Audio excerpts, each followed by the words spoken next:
अब जो दूसरा सवाल पैदा हो रहा है जिस पर सबकी नजरें हैं वो सिंध हुकूमत के लॉकडाउन के हवाले से है। पहले खबरें आने लगी कि जुम्मे के बाद सिंध हुकूमत ने लॉकडाउन खत्म करने का फैसला किया है, किस तरीके से दुकानें खुलनी हैं, नरम करने का फैसला किया है। इसका मामला वफाकी हुकूमत के सामने रखा जाएगा। फिर खबरें आ रही हैं कि रमजान के आखिर तक वही लॉकडाउन बरकरार रखा जाएगा जो इस वक्त मौजूद है। क्या एग्जैक्टली सिंध हुकूमत ने फैसला किया है? मुर्जा वहाब हमारे साथ मौजूद हैं, अब मुशीर हैं वजीर आला सिंध के। मुर्जा वहाब बहुत शुक्रिया। मुर्जा, क्या फैसला किया है सिंध हुकूमत ने लॉकडाउन के हवाले से? बिस्मिल्लाहिर्रहमानिर्रहीम। शादिब साहब, रमज़ान मुबारक की इब्तिदा में होम डिपार्टमेंट ने एक नोटिफिकेशन निकाला था। 23 अप्रैल को ये नोटिफिकेशन निकला था जिसके अंदर ये बात पहले ही तय कर दी गई थी कि जो रिस्ट्रिक्शन हमने पहले लगाई हैं या जो एक्सेप्शंस हमने कुछ लोगों को दी हैं वो रमज़ान मुबारक के अख्ताम तक जारी व सारी रहेंगी। तो अभी तक वो नोटिफिकेशन इन फील्ड है और उस नोटिफिकेशन को विड्रॉ करने का कोई फैसला नहीं हुआ। यानी कि अब जबकि जुम्मे के बाद भी, और जुम्मा क्योंकि कल होने जा रहा है, वही जिस किस्म का लॉकडाउन है वही बरकरार रहेगा। जी, जो लॉकडाउन विद एक्सेप्शन जो कि हमने कुछ सेक्टर्स को काम करने की इजाजत दी है विद रेगुलेटेड एसओपीज, उनको काम करने की इजाजत दी जाएगी। जो रिस्ट्रिक्शंस थी वो रिस्ट्रिक्शंस जू की तू रहेंगी। और क्योंकि ज़ाहिर है अब रमज़ान में ताजिरों का बिजनेस होता है, लोग जाके शॉपिंग करते हैं, ईद का मौका होता है, तो उस हवाले से ताजिरों के जो मामला थे वो भी जू के तू ही रहेंगे। मैंने शादिब साहब पहले भी आपके प्रोग्राम में इस चीज़ को वाजे किया था कि ताजिरों से एंगेज किया था गवर्नमेंट ने, उनके साथ डिलिब्रेट करने का फैसला ये किया गया था कि ऑनलाइन और टेलीफोन पर डिलीवरी ओरिएंटेड कारोबार को इजाज़त दी जाएगी और दुकानें उनको खोलने की इजाज़त दी जाएंगी उस पर्पज़ के लिए। तो वो इजाज़त दे दी गई है। हम उम्मीद करते हैं कि जो कारोबारी हजरात हैं वो उन एसओपीज़ का मान रखेंगे और जो गवर्नमेंट की इशू करदा हिदायत हैं उनको फॉलो किया जाएगा। साथ में बताइएगा, वजीर आजम ने कहा कि गरीब आदमी का सोचे समझे बगैर लॉकडाउन का अचानक ऐलान कर दिया गया। अमीरों ने सोचा कि वायरस अमीरों को भी हो जाता है तो अशराफिया ने सारे मुल्क के लिए फैसला कर दिया। फिर सईद गनी साहब ने ट्वीट किया कि 9 मई तक तो हुकूमत ने इसको तौसी दी है। मतलब मीटिंग में क्या होता है? क्या मुख्तलिफ वज़राए आला वज़ीर आज़म पर दबाव डालते हैं क्योंकि वज़ीर आज़म हामी नहीं होते? क्योंकि वज़ीर आज़म ने कहा अमीरों ने फैसला कर दिया है क्योंकि उन्हें लगा उनको हो जाएगा लॉकडाउन कोरोना। मुझे लगता है शादिब, वज़ीर आज़म पाकिस्तान बड़े एहतराम के साथ मैं कहना चाहूँगा या तो कन्फ्यूजन का शिकार हैं या वो आवाम को कंफ्यूज करना चाहते हैं। क्योंकि एक तरफ जब लोग लॉकडाउन की तारीफ करते हैं तो वज़ीर आज़म पाकिस्तान कहते हैं नेशनल टेलीविजन पे कि जी हमने तो 13 मार्च को लॉकडाउन कर दिया था और उसकी वजह से आप देख सकते हैं कि मुस्बित असरात कोरोना वायरस के हवाले से आए। फिर जब वो कोई और मीडिया ब्रीफिंग करते हैं या किसी और इवेंट पे जाते हैं तो कहते हैं जी गरीब का ख्याल नहीं किया गया। 9 मई तक एक्सटेंड करने का फैसला जो है वज़ीर आज़म की काबीना ने किया जिसको हेड वज़ीर आज़म खुद करते हैं। तो मैं समझता हूँ अगर उनकी बात मान ली जाए कि अशराफिया ये फैसला कर रहे हैं तो मैं समझता हूँ फिर अशराफिया से ताल्लुक वज़ीर आज़म का है, वज़ीर आज़म की काबीना का है। सब तो आप ये कह रहे हैं कि सबका कंसेंसस होता है, वज़ीर आज़म की काबीना का भी कंसेंसस होता है, वो सब भी हामी होते हैं, उसके बाद फैसला होता है। शादिब साहब, हमारी मजाल थोड़ी है कि हम वज़ीर आज़म को चीज़ें इन्फोर्स कर सके।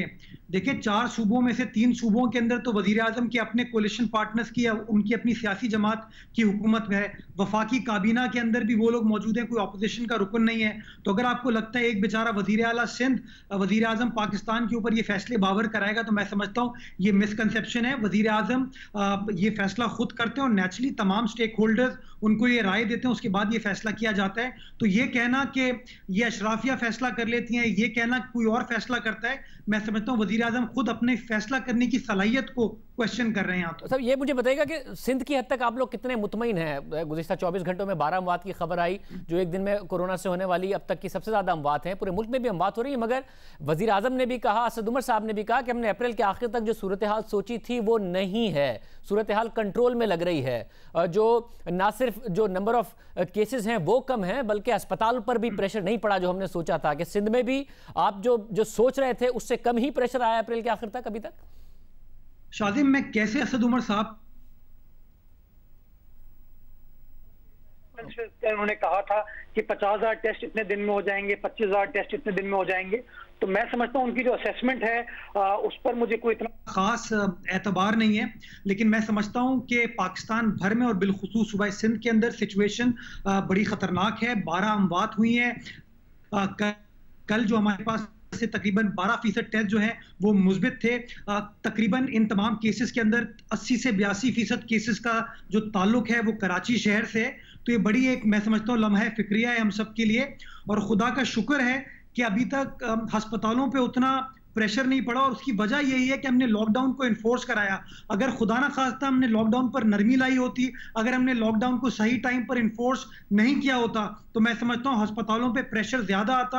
ये इस बात को शो करता है कि सिंध हुकूमत का जो लॉकडाउन करने का फैसला 23 मार्च का था वो बिल्कुल सही था, और उसके मुस्बित असरात आज सब देख रहे हैं। ये जहां इस बात को यकीनी बनाता है कि जो लॉकडाउन था वो तो डॉक्टर यास्मीन राशिद साहिबा ने माना है, खैबर पख्तूनख्वा भी मान रहा है कि उसकी वजह से, असद उमर साहब भी कह चुके हैं कि लॉकडाउन की वजह से सूरत हाल कंट्रोल में आई। वज़ीर आज़म एक तरफ बात कर रहे होते हैं, मगर इन सब ने कहा है। मैं सिर्फ ये जानना चाह रहा हूं कि आप भी ये देख रहे हैं कि दुनिया भर में जो हॉस्पिटल्स पर प्रेशर आया, पाकिस्तान में अभी तक वो सूरत हाल नहीं बनी है। अब लॉकडाउन के ही समरात हो सकते हैं वो, मगर वो कम से कम इस वक्त सूरत हाल कंट्रोल में, आपको भी नजर आ रहा है। ये बात दुरुस्त है वज़ीर आज़म की भी।